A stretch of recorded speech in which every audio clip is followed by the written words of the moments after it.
And so if you ask, is it a new beginning? Yes, it is a new beginning, but a new beginning with a lot of difficulties.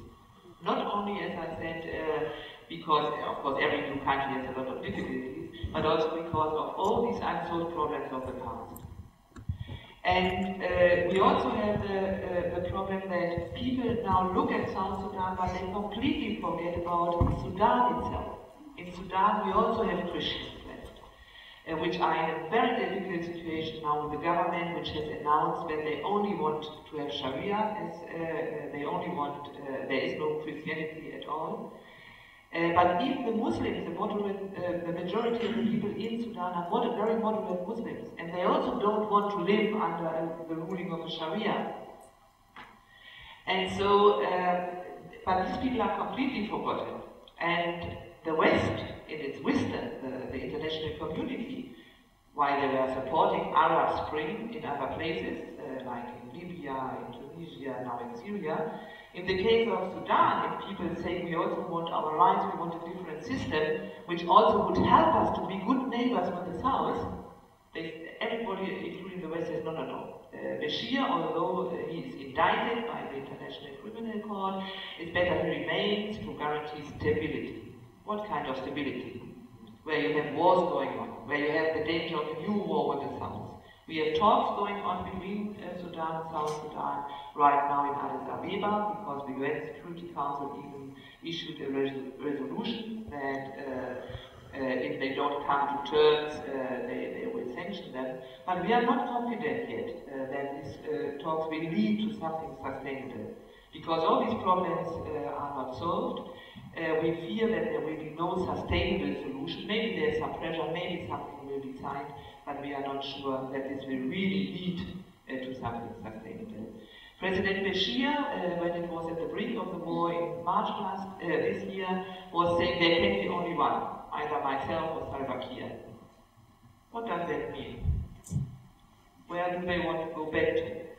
And maybe even the South thinks that there can be only one, because apparently the South is also a bit supporting the other movements in the North. But the problem is, can these two parts really become good neighbors with the current regimes? And this is something we have to doubt. And as long as these big politics are playing a role and are interfering in the lives of the people, it's extremely difficult. Infrastructure needs to be improved, of course, in South Sudan. Education is a mess, and we need to invest into the youth, because the youth is in the end also the ones recruited into militias, recruited into conflicts, would do something if they don't have jobs, if they don't see any future. And again, of course, Bishop, I think we'll talk about that. But with these big politics interfering all the time, with absolutely no security for the people, and we also have to admit with corruption going on in the South and on highest levels, it's very, very difficult.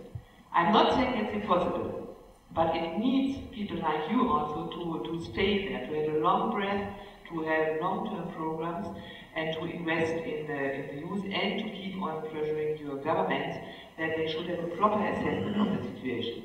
And not only looking at one part, but looking at the whole picture. I think my time is over. Thank you very much.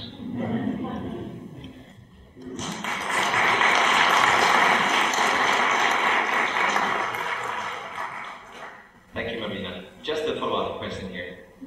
You say that we cannot see the South in isolation. We have to see the whole picture. What would you say is the most challenging thing? The relationship within the South, which is also, as you have mentioned, challenging. Different, there have been ethnic clashes, there have been these politics, or the relationship with the North. What is the most challenging for the time being? Yeah, I think you cannot separate the two things. The problem is what we see in Sudan, like in many other countries, is that you do not have yet a proper process of nation building. So, as I said in the beginning, we have basically two new countries where people need to build the nation, to build their identity, to know who are we, how do we want to live together, to have this, what we have in our countries, in Sweden, in Germany, like this social contract, where you know, okay, this is the duty and the rights of the people, this is your relation vis-a-vis the government, and so on and so on. This is not there, neither in Sudan nor in South Sudan. And it will take a long, long time. So this is why we see what we call ethnic clashes or whatever. I always would like to remember, to remind ourselves of our past here in Europe. How long did it take to find this, what we call the state?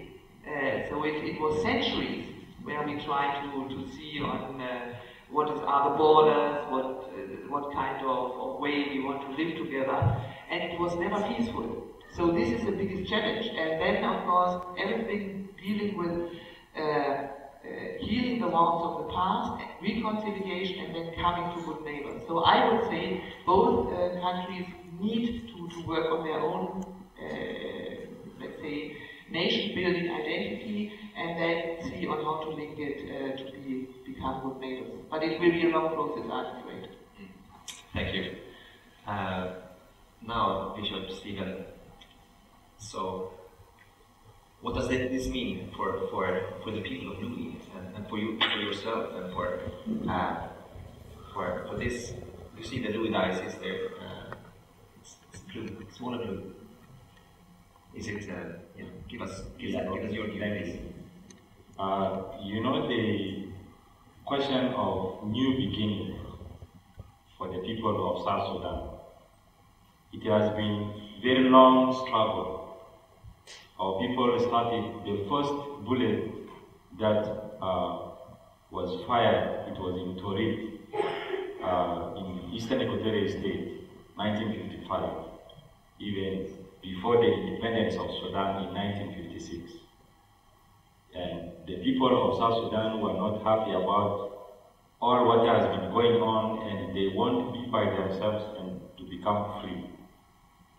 So the struggle for freedom started since that time, and it continued up to 72, the agreement, and the agreement didn't work, and then war broke again 1983 up to year 2005, as you have heard, when comprehensive peace agreement was signed between Sudan People Liberation Army and Sudan government. And this interim period was signed. Within 6 years, we will live together as one country, and then if the government of Sudan proved to the people of South Sudan, and as Dr. John Garang was always referring to, if they make unity attractive to the people of South Sudan, that means country will remain united.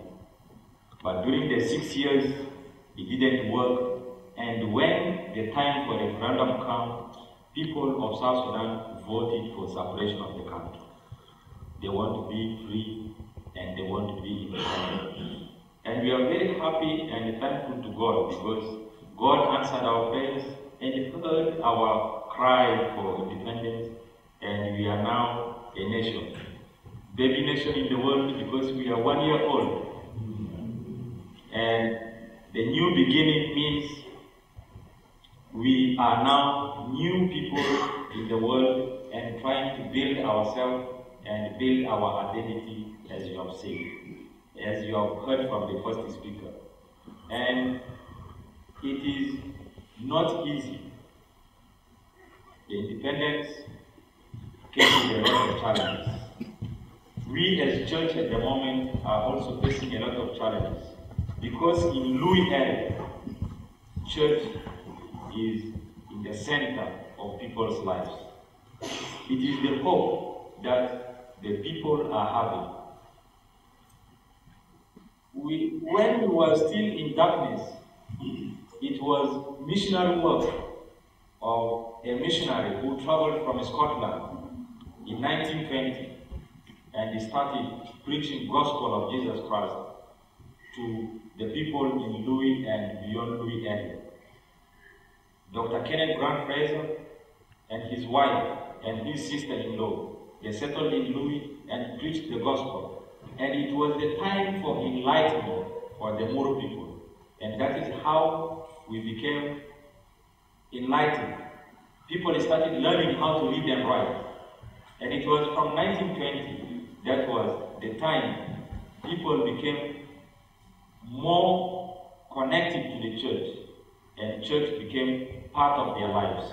And throughout this time of war, many people are turning to Christ daily and coming to church daily. And the church is the only hope that they have. But now as church, we have a lot of challenges. With the economic crisis, as you have heard from the first speaker, majority of Christians in the Diocese of Louis are depending on the land for their living. They are farmers, they work with their hands, and they plant their own crops, they harvest and eat it throughout the year. But now our challenge as church is how can we improve their situation so that they can produce more crops and support other areas? How can we help them to give them some skills that will enable them to produce more crops? How can we give them more education? Because the education that was established by Dr. Fraser was destroyed completely during this time of war. We have now a very big number of young people aging from 21 up to 25. They have never been to classroom because of the war. They are grown up, and we are looking for possibilities of how can we now open vocational school so that we can give them some basic skills of how to lay bricks, how to make chairs, or how to roof a house, woodwork, and also how to repair cars, and how to use computers. Such short trainings will be a very big help for them, and it will give them hope for living. And we have also women ministry that are in the Diocese of Louis, and they are working very hard with their hands. Many villages are still using traditional stones, and it is very difficult for them to cook, because if you have, and our small family in Louis area is 10 or 12 people. This is small family, and if you are to cook food for this small family, you need a lot of time to prepare food, and you have to walk 7 or 8 miles in order to carry 20 liters of water on your head and walk back home, and you go another direction 2-3 miles to collect firewood and come back.